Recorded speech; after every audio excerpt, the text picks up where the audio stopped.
Welcome friends, এই ভিডিওতে আপনাদেরকে দেখাবো কিভাবে আপনারা এআইএস এবং টিআইএস ফর্ম ইনকাম ট্যাক্স রিটার্নের জন্য কিভাবে ডাউনলোড করবেন। প্রথমে গুগলে চলে যাবেন। গুগলে গিয়ে ই ফাইলিং লিখে ই ফাইলিংয়ের ইনকাম ট্যাক্স হোম পোর্টালে চলে যাবেন। পোর্টালে গিয়ে এরকম একটা ইন্টারফেস খুলে যাবে, দিয়ে লগ ইন অপশান পাবেন এবং রেজিস্টার অপশান পাবেন। লগ ইন অপশানে যাদের অলরেডি পাসওয়ার্ড দিয়ে ক্রিয়েট করা আছে তারা লগ ইন করবেন। লগ ইন করতে হয় হচ্ছে প্যান নাম্বার এখানে দিয়ে দেবেন। এখানে নিজস্ব প্যান নাম্বারটা দিয়ে কন্টিনিউটা চলে আসবে, কন্টিনিউ টিপবেন।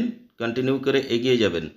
এগিয়ে গেলে আপনারা দেখবেন একটা চেক বক্সে একটা টিক দিয়ে দেবেন এবং এখানে যে পাসওয়ার্ড অলরেডি আমার ক্রিয়েট করা আছে সেটা আমি এখানে দিয়ে দিচ্ছি। আপনাদের যাদের ফাইলিং করা আছে তাদের ক্রিয়েট করা আছে, না হলে রেজিস্টার করে নেবেন। এইভাবে কন্টিনিউ করে এগিয়ে যাচ্ছেন। এগিয়ে গেলে একটা পেজ খুলে যাবে। ফাইল নাও যে অপশন আছে ওখান থেকে আপনারা ওপরে যাবেন। ওপরে গিয়ে এই যে এআইএস অর্থাৎ অ্যানুয়াল ইনফরমেশন স্টেটমেন্ট এখানে চলে যাবেন। এখান থেকে গেলেই আপনার যে এআইএস সেটা খুলে যাবে। এই যে ডাউনলোড অপশান পাবেন, এই ডাউনলোড অপশানে ক্লিক করবেন। ডাউনলোড ফিনান্সিয়াল ইয়ার দেখাচ্ছে 23-24। এই অ্যানুয়াল ইনফরমেশন স্টেটমেন্ট এআইএস এখান থেকে আপনারা পিডিএফ ডাউনলোড করতে পারবেন। যেটা আপনার ইচ্ছে সেটা ডাউনলোড করে নেবেন। এখান থেকে ডাউনলোড করার পর ডাউনলোডটাকে খুলতে গেলে এইখানটায় অনেকের কনফিউশন আছে কিভাবে ডাউনলোড ফাইল খুলবেন। ডাউনলোড ফাইল খোলার জন্য এখানে নিচে দেখুন পিডিএফ পাসওয়ার্ড দেওয়া আছে। এটা একটা পিডিএফ রিকোয়ার্ড, অর্থাৎ পাসওয়ার্ড লাগবে। সেটা হচ্ছে আপনার যে প্যান নাম্বার এবং আপনার যে date of birth, date, month এবং ইয়ার, এইগুলোকে সবকটাকে ছোটো হাতের লিখবেন, অর্থাৎ স্মল লেটার্সে দেবেন। ক্যাপিটালে দিলে কিন্তু ওপেন হবে না।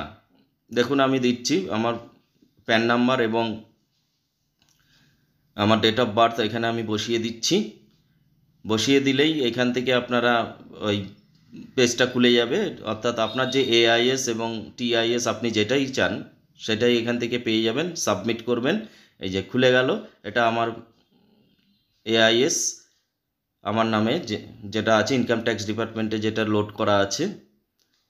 এইভাবে করে আপনারা বের করতে পারবেন খুব সহজেই। টিআইএস ফর্মও এখান থেকে পেয়ে যাচ্ছেন পিডিএফ। টিআইএসে ক্লিক করবেন, এইভাবে একটা ওপেন হবে পেজ। এই যে পিডিএফ, আবার সেই পাসওয়ার্ড সেই একই, অর্থাৎ আপনার যে প্যান নাম্বার সেটা ছোটো হাতের দেবেন এবং আপনার ডেট অফ বার্থ লিখবেন পরপর, কোনো স্পেস দেবেন না, দিয়ে সাবমিট করবেন। তাহলে আপনারা এআইএস এবং টিআইএস ফর্ম ডাউনলোড করতে পারবেন এবং সেখান থেকে আপনারা কিন্তু ই ফাইলিংয়ের আগে এই ফর্ম দুটো চেক করে নিতে পারবেন। আবার এটাকে আপনারা সেভ করে রাখতে পারবেন এবং প্রিন্ট আউট যদি প্রয়োজন হয়, প্রিন্ট আউট অপশানও আপনারা প্রিন্টে চলে যাবেন। এখান থেকে দেখে নেবেন কটা পেজ আছে, আপনার যে প্রয়োজনীয় পেজটাকে আপনি প্রিন্ট করে নিতে পারেন।